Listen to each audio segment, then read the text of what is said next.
Hey food fans, welcome to Cooking Like a Pro with Chef Cal and me, Mrs. Chef, his wife Christa DeMercurio. We're dishing out culinary intuition, insights, and imagination to spice up your meals and make cooking more fun. On today's episode, my chef husband and I discuss ways to save a dish that has been over-salted, being intentional about tasting food, and deciding whether or not to plant a garden and what to plant. Let's dig in. Today's episode was broadcast and recorded live on AM/FM radio.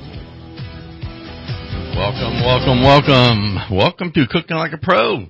You have found us. Chef Cal and Mrs. Chef Christa is here. Hello. First thing I want to touch on, and when you learn to cook and you spend time cooking, not only are you enjoying yourself and having fun, and for me it's like stress relief. I know, Christa, you like to. Well, I don't know. Now, we've been together for 20 years. Did you enjoy how did you view kitchen work in when you were younger? Not like a little girl, but in college and such. Oh, I was always fascinated with food. I always loved cooking. Like I said, I just couldn't function without a recipe. Yeah, well, that's you're more analytical. Is that the word? And I just kind of fly by the seat of my pants. I noticed the other day that I season real well when I don't measure. Just sprinkle things on. I've been doing it long enough that when I measure, and there's ways to mitigate damage. You don't want to slip and too much salt goes into something, or pepper or whatever the ingredient you're working with. One of the things that I do is if I'm pouring a seasoning and I'm looking for a tablespoon or a teaspoon, and I know I'm just not really going to take the time to go find it, and I would, but there's a big difference between a tablespoon that's heaping and a tablespoon that's level. And you generally just don't see those recipes. It just will say a tablespoon, or maybe it's a cup and they're looking at it on an angle. So I don't know. You have to be careful with that. But I'll either dump the seasoning into the lid before I dump it into the soup or stew or whatever I'm making. But the other thing is, though, you could also just dump it in your hand. So if something spills in your hand, it still hasn't ruined the soup, right? Oh, you know what? And I forgot you had finally had an opportunity to learn what to do when something is oversalted. Add potato buds. I was making some lentils, and I used the ham broth from a spiral ham. And not really thinking real clearly that obviously that was real high in sodium. So when I just did a general seasoning on it, it became too salty. And what did you do to fix that? Do you remember? Well, first off, I tried to dilute it. I added a bunch more water to it, try to balance it out, and try and get more of a stock flavor so that it would calm down the saltiness. Yep. Now, I did not put sugar. You would think, counter salt with sugar, but that is a no-no. Yeah. You want to absorb that salt. Unless, of course, you want it to end up being, too sweet. I mean, some things, a little sugar works great, if it's spaghetti sauce or something like that. But so then after you made this, after I made the soup wrong, or I made the soup and it was too salty, I showed you how to make to take some of that salt out of there. Oh, actually, we did diced potatoes. Because you can put potato buds into a creamy soup because they kind of melt. Yeah. Into They'll extend it. They'll extend it so that salt gets extended as well. But because I didn't have a creamy soup, because lentils are chunky, we wanted to add another chunky element that kind of was similar. So yeah, cook some diced potatoes in there. Yeah, do some diced potatoes in there and just let those cook. And that was something that I was taught. A wee lad in the restaurant business. I mean, I don't know why. It was just something that came out of my apprenticeship, but when I used it, it worked, and it was important that it did. And again, so you just peel and dice yourself up some russet potatoes or maybe some golden Yukons, but something's going to absorb a lot. Throw them in your soup and just let them cook and simmer. Now you've got some beauty, and you can remove the potatoes. I mean, you can literally just cut potatoes in half and throw them in there, and then just let it simmer for 45 minutes, and then just remove the potatoes. But there's not a whole lot of ways once you've over-seasoned, so you do want to be careful with that. But anyway, so my wife had brought home something and was munching on this, and it was a chicken pot pie, right? Marie Callender's turkey pot pie. Turkey. Was it turkey or chicken? Oh, I always get turkey. Okay, turkey pot pie. Anyway, so I went through and tore the thing apart. I've never seen anybody dissect a pot pie like a frog. Yeah, well, that's what I did, especially when it comes to ideation. When you're a corporate chef and you want to analyze something, you have to get to the bottom of what the actual, cost is. For example, is it more, there's two different things. Let's say we're making a milkshake, okay? And this person over here is making a milkshake with vanilla ice cream and chocolate syrup. And this person over here, person B, is making it with chocolate ice cream and milk. Those are both going to produce two different things. So the first question to ask is which one tastes the best, right? And we're going to hopefully talk a little bit about taste and how to do that a little bit later in the show. But which one tastes the best? But secondly, the ease of it being made, it has to be consistent. And you do that by really breaking it down. So I broke this pie down, this turkey pot pie, and it was 10, almost 11 ounces in the box, and down to 10 ounces. The box was an ounce. The tin it was in was an ounce. The cook weight was a little over 8 ounces, excuse me. So you bought something that was almost 11, and you ate something that was, just a little bit over 8. Almost half of that was just the crust. There were 2 ounces of chicken, 1 ounce of carrots, 2 ounces of sauce, and 1 tablespoon of peas. And when I sat down and figured that out, it was 69 cents to make. And that cost $4. So actually it was $3.95 plus tax. But anyway, 69 cents. So you can sit there and make these things, get some, your own products, make a bunch of them, get some in, some tins, stuff them with whatever you want, get all of your ingredients together and your mise en place, make a bunch of these things, freeze them, and literally be spending $1 on something that would have cost you $4 if you go out and buy it, and probably, $11 or $12 if you went out and purchased it. That's what you're buying when you go someplace, say, Trader Joe's or Wenco, wherever. You're paying for the packaging. Yeah. You are paying for the transportation. Yeah. You're paying for the person that made it. Yeah, and the ease of all that.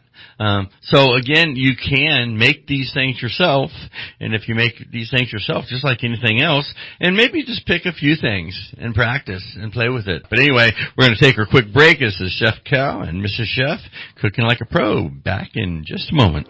Welcome back to Cooking Like a Pro. And speaking of trying foods and tasting foods, one of the things that I'm fascinated by this subject, and obviously because I'm a chef and this is what I do is a big part of that, but it's also very interesting. And I think that because of my wife, Christa here, marrying a chef, I think, and with her, education and degrees and stuff, she's more studious.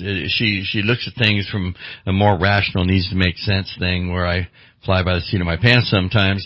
And I think that learning how to taste is just a fascinating area. Knowing that you can taste sweet or bitter or salty or sour or umami or any of these things. And when you start doing that, I think that's when you really start enjoying your meals more. Well, if you try different things next to each other, start trying to pick things out that you'd never thought of picking out before. Yeah. Like wine tasting. I never really drank wine before I met you. A glass here and there, but I had no clue anything about it. But what we do is we take one varietal, let's say a Pinot Noir, and just try a bunch of different ones and learn how to pick out the characteristics across that particular one. And I think even if you went with a bunch of, sometimes kids, you take and have them try chocolate milk.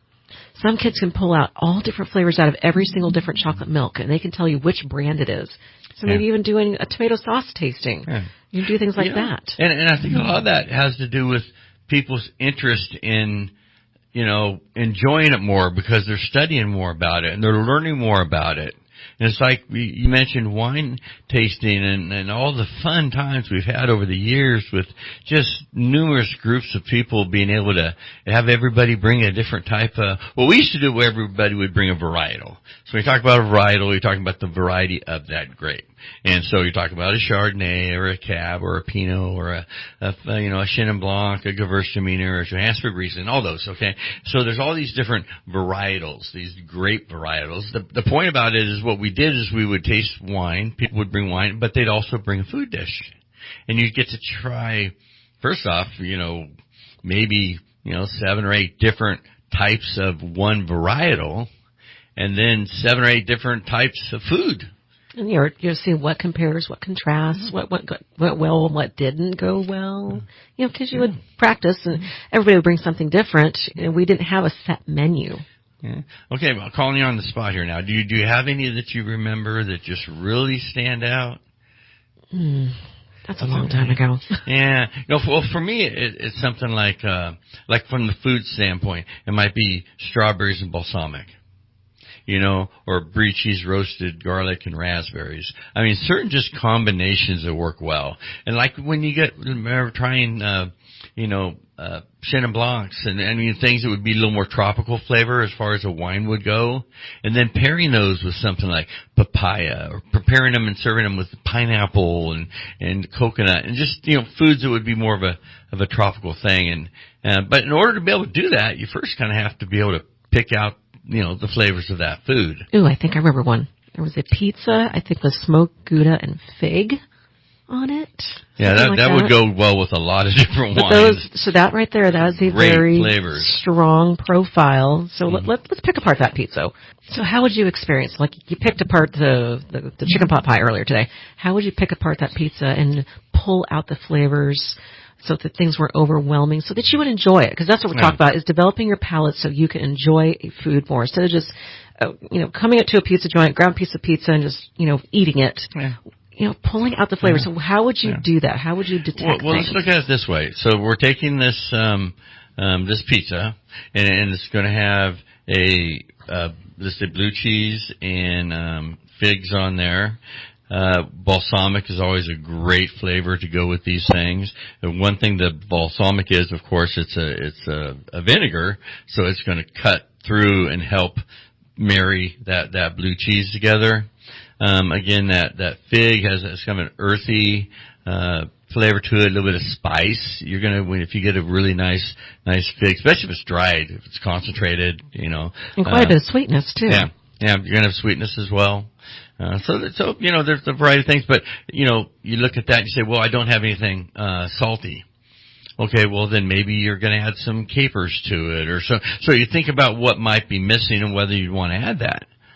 You don't really have anything sour, but then the vinegar would bring in that sour component.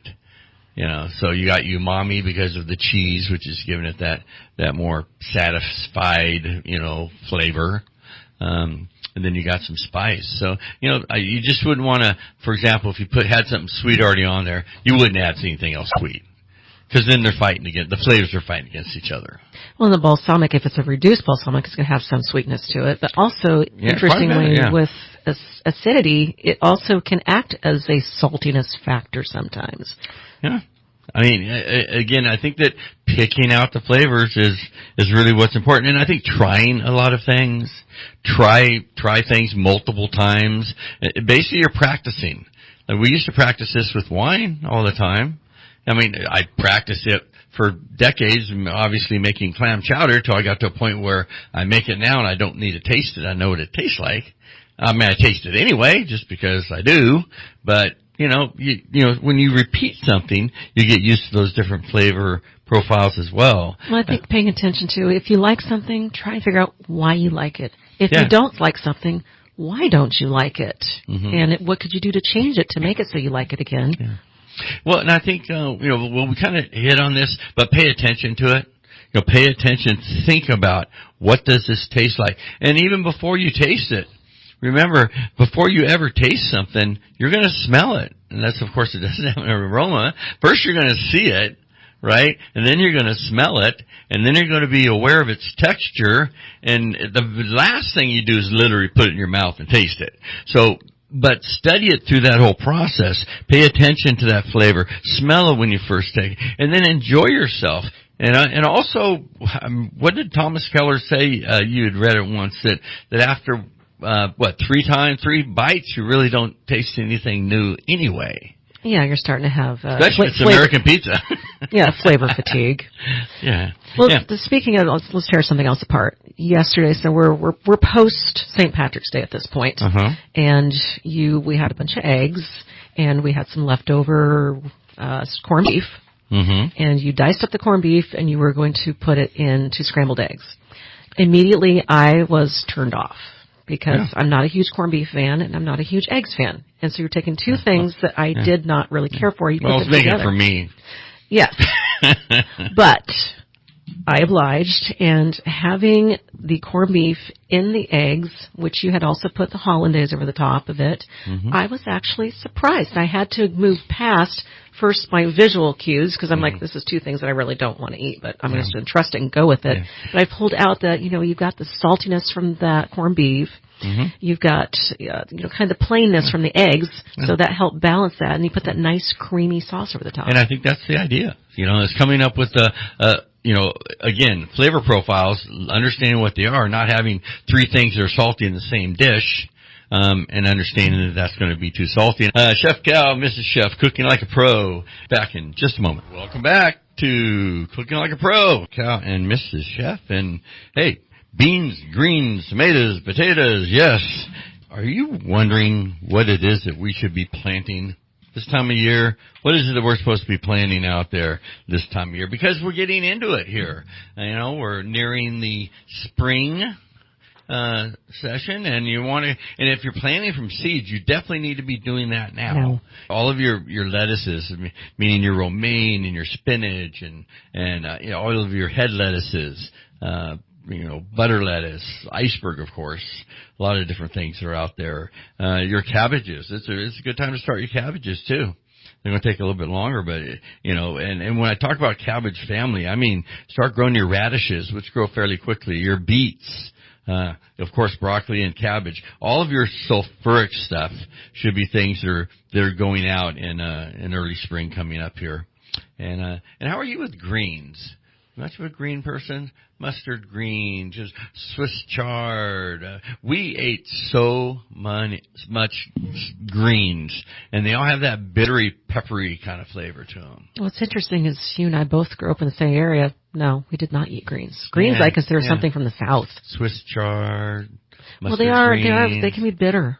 Like mustard tastes like mustard, and I do not like that. Now, rainbow chard, that's a nice green. Yeah, depends on the green. Chard, red chard, a lot of different. But they're sturdy and extremely fibrous. You're not going to have any problem with fiber if you're eating your greens. But a good time for onions and anything that's going to sprout. Some things under the ground too. You can do root vegetables, your carrots. I already mentioned beets, but turnips and celery and things like squash. That's a great thing, squash, because it just goes nuts. I mean, but the thing about squash is it's one of those things that grows so fast.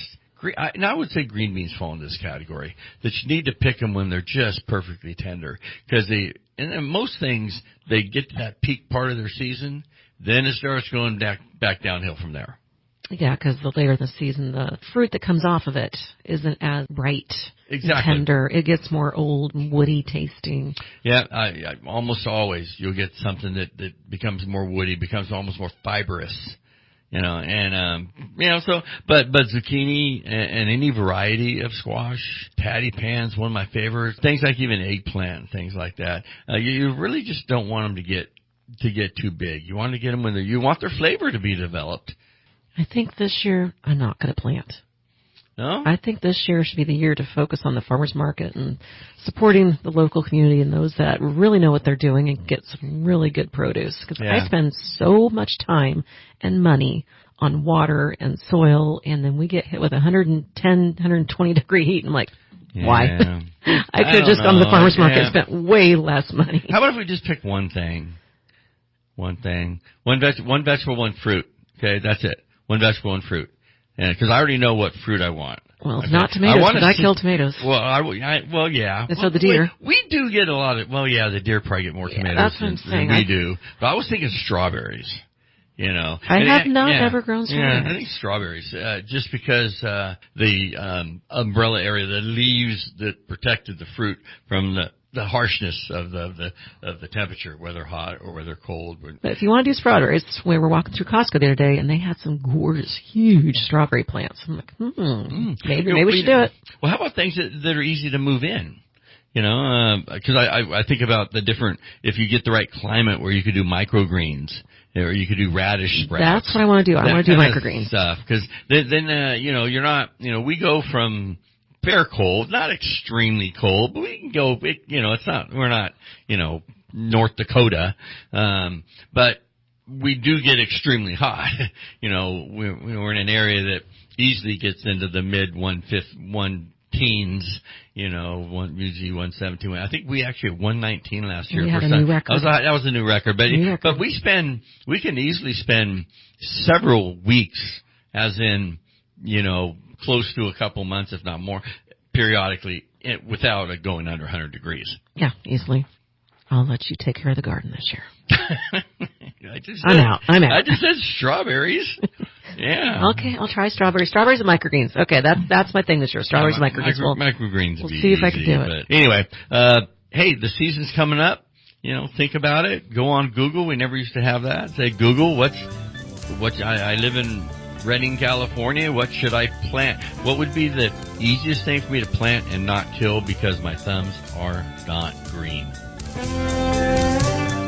Thank you so much for spending time with us. Until next time, we hope you'll be cooking up a storm in the kitchen. So we'll be with you again next week with food, flavor, and fun right here on Cooking Like a Pro podcast.